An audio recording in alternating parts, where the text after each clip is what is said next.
mayam punungpu taram nokseri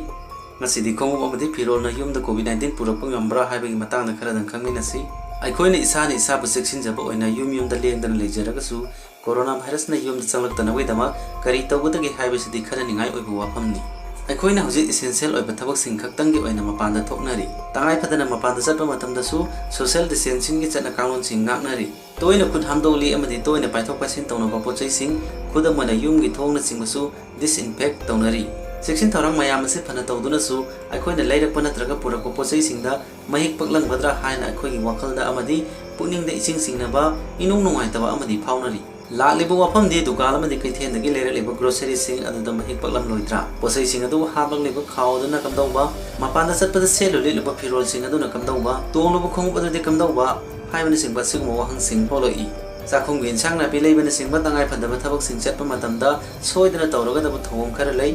thawong sing adugi manungda ama haiba taragadi firol amadi khongup tongba asisuni hiram asigi matangda nainaba maru oi Orlando da leba Advanced Health da leba Internal Medicine Infectious Diseases and Preventive Medicine Physician Dr. Vincent Sunahai virus asigi maramda aikoina khangdaba wafam kaya ama lei harib sing adu aikoina noma khangba sum hengalakli hauji ko information ni matungina karigumba aikoina aikoi yumlo nabagi yumda ngahak chatluba natraga dukan da pol leiba chatluba oiragadi aikoina seliba firo natraga tonglibu khong ki khuthangdagi COVID-19 changlakpa yabagi sang yamna wangi khongum natraga firo lase laina sandona bagi achobu maram amani haina aikoina thajanade Vincent Su gi matungina coronavirus asi khungup amadi firo dagi sandoki haibagi documented case amata laikhidri hairi COVID-19 हारिबा flu गा हरम मानव novel corona virus न थोगनबा respiratory की अनाबा असि respiratory droplet छिंग संदोई virus असिना इन्फेक्ट तौरबा मियोय अमना अतोप मियोय अमगी मनाक्ता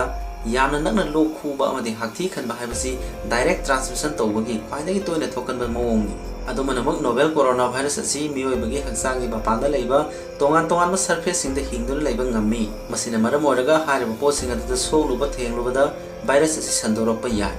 सरफेस अमगी मखल खेनबगी मतुंगिना भाइरस असिना पुंग कयामरुमदगी निमिट कयामरुम फाव हिंगदुन लैबा ngami हाना एक्सपर्ट सिंगना पानरी मेटल अमदी प्लास्टिक त भाइरस असिना निमिट निनी दगी हुमी फाव हिंगदुन लैबा ngamlabsu फिरोल असिददी महिक सिंग असिदि हिंगबा ngamba पोसक अमा ओइना मसिंग थानादे कमन स्पिरिट हेल्थ की वाइस प्रेसिडेंट ओइबा infectious disease specialist doctor Caitlin Jordan हाई एरिया से चथब अखोई ख्वाइदगी ममल लेब स्टडी सिंग अदु इन्फ्लुएंजा अमदी हानन मसक खंगना लेरब वायरस सिंग चथबनी अदुबु फिरोल सिदे वायरस सिंग असि अफबा इंक्यूबेटर अमा ओइना लौनदे वायरस अमन हिंगम ngamba natraga ngamdaba haibasidi humidity amadi moisture na yamna maru oiba environmental role ama lawi फिरोल के अयाम मेटेरियल सिंदी वायरस सिंग असिबु हिंगनबगी मरम अमा ओइदे जॉर्डान हाई फिरोल से अयामना अकर्म सरफेस तगिदी मतु मरांग सिंग हेना यावी मसिना मेग मतांग सिंगबु यामना थुना सियनबा ngami फिरोल की खुथांदगी वायरस ट्रांसफर तोरबा हाइबसि ओइदबा याय अदुबु सेलु चारबो फिरोल सिंग अदु यामना थुना सुदोकपना फबा फिवम खर दिल्लै हना एक्सपर्ट सिंग फोंगदोली करिगुंबा अखोना COVID-19 ना नाबा मियोय अमाबु फमसेनरबा नत्रगा महाकी मनाक नकना तोयना संगबा ओइरगदी अखोना सेलबा फिरोल सिंग अदु तोयना सुदोकपा हाइबसि प्रिवेंटिव हाइजीन की तंगाई फदबा सरुक अमनी हारिबा सेक्शन थरांग सिंग असि मरोयना हेल्थ केयर वर्कर गुंबा रिक्स यामना वांगबा मियोय सिंग सु यावरी अरोइबदा ngasi पाउदोंगी वीडियो यंगिरबा पुनमपु थांगाचरी